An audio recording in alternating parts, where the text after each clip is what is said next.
It takes a lot to build a life. What takes little is the destruction of one.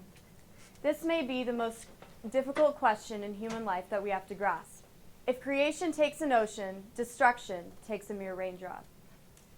What really are the repercussions when someone commits suicide? Maybe it's the tears that haven't left their mother's eyes since that night.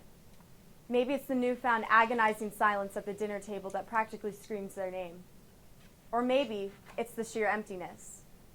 But in the heat of the moment, none of these thoughts came to mind. The second they took their last breath, the second their world vanished, everyone else's simply fell apart.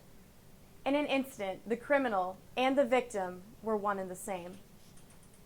Grappling with what suicide is and what it means is absolutely imperative in today's day and age. The fact of the matter is, it is more prevalent than society is willing to admit. In the past decade, over 30,000 Americans have taken their lives, and over 2 million people regularly practice self-harm. Twice as many people commit suicide than are murdered. Though these facts are difficult to digest, it is necessary, for it will not only strengthen our understanding of our Creator, but our outlook on the sanctity of life. St. Augustine first defined sin as any act, word, or deed not in accordance to the eternal law of God. Sin was then divided into two categories: mortal sins, which dealt with grave matters, and venial sins, which dealt with less severe matters. Suicide and self-harm in particular have always been prevalent issues. In the Greco-Roman era, suicide was generally thought of as a noble act committed by virtuous heroes. Authors and playwrights of the day depicted suicides as noble characters. The only people really in opposition to it were philosophers, such as Socrates and Pythagoras, because they thought it contradicted the natural order of the universe. As Christianity evolved in the post-Roman era, so did views on suicide.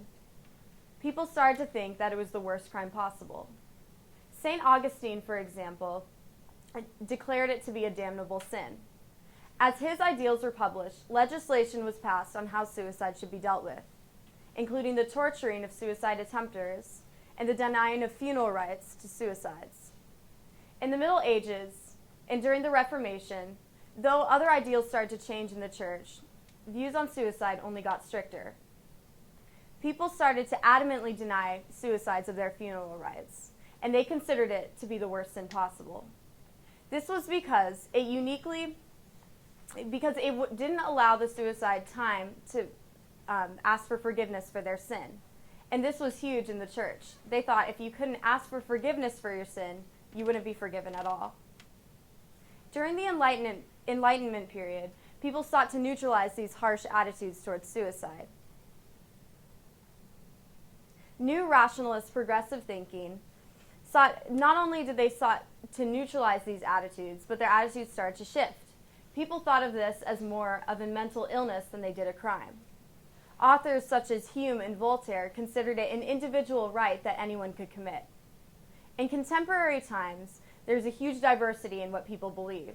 Some people still regard it to be the worst sin possible, whereas others consider it to be an individual right. A sin of self-harm is committed with the direct and initial intention of harming one's body, soul, or mind. The devastating effects of self-harm will now be outlined, specifically the interlinked psychological, physical, and spiritual detriments.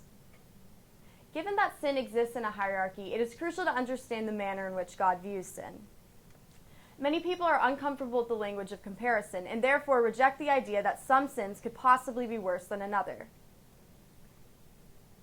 However, those sins may be equal in their eternal penalty. That does not mean they are equal in their severity. Many Bible verses allude to the hierarchy of sins, including John 19:11 stating, "Jesus answered him, 'You would have no authority over me at all unless it had been given to you from above. Therefore, he who delivered me over to you has the greater sin.'" In this verse, Jesus clearly states that some sins are worse than others. Specifically here, he is talking to Pilate and saying that the Pharisees have the greater sin than he does, since they knew about the messianic prophecies. Let us further discuss the definition of sins involving the harm to oneself. The first manner of self-harm includes physical devastations. According to psychologist Peter Davies, the primary reason that people choose to cut themselves is because it shifts the source of the pain. People believe that if they are the ones inflicting pain among themselves, that they are in control of their lives, since they can control this pain. However, the reason this is so dangerous to the person is because it releases chemical endorphins that make the person addicted to this activity.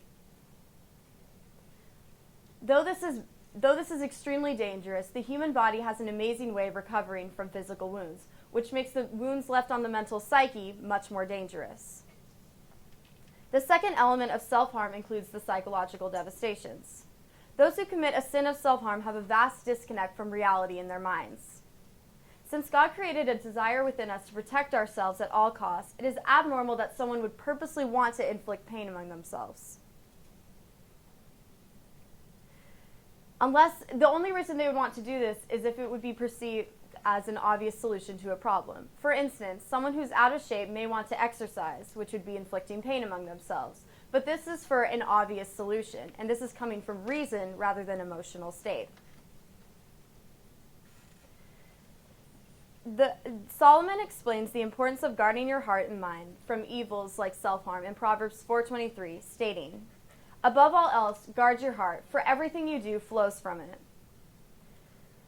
This verse explains that the reasons our minds must be guarded is not only for protective purposes, but because every preceding action in life flows from it. If the source of something is poison, then every other action will be as well. That is why it is of the utmost importance to be aware of the condition of our mental psyche and avoid evils like this that can plague our minds. Now, whereas these physical and psychological devastations only extend to the end of human life, spiritual devastations may affect our eternal lives. This is where the issue of suicide lies. One of the best works depicting not only the hierarchy of sins, but the unique aspect of suicide is written by Dante, called the Inferno. In the Inferno, he narrates his depiction of what hell looks like. In this depiction, hell contains 9 rings.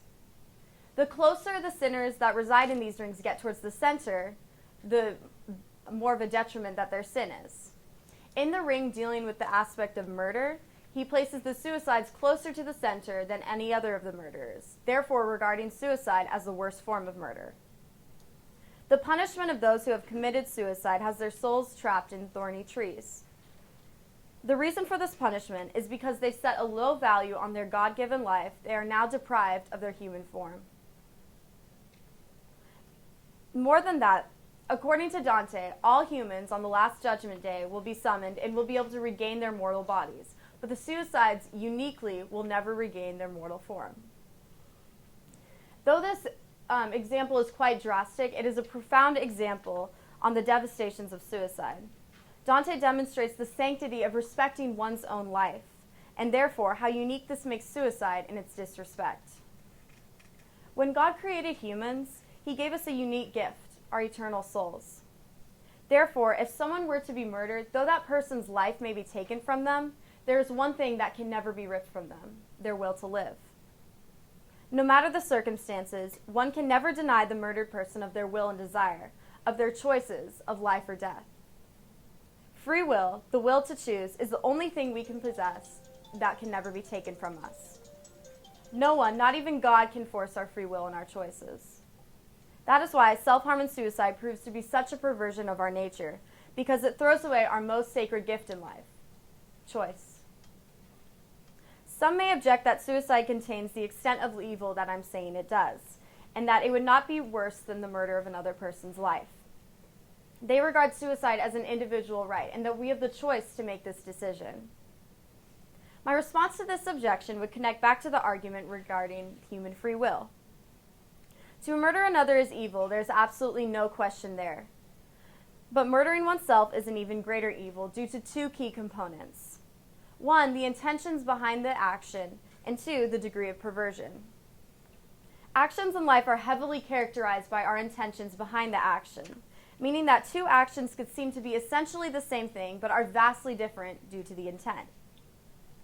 Intentions taint situations with a completely different hue.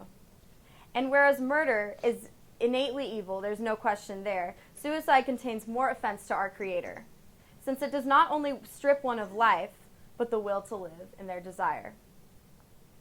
Based upon these arguments, the intent and purpose of this thesis can be boiled down to 2 main points.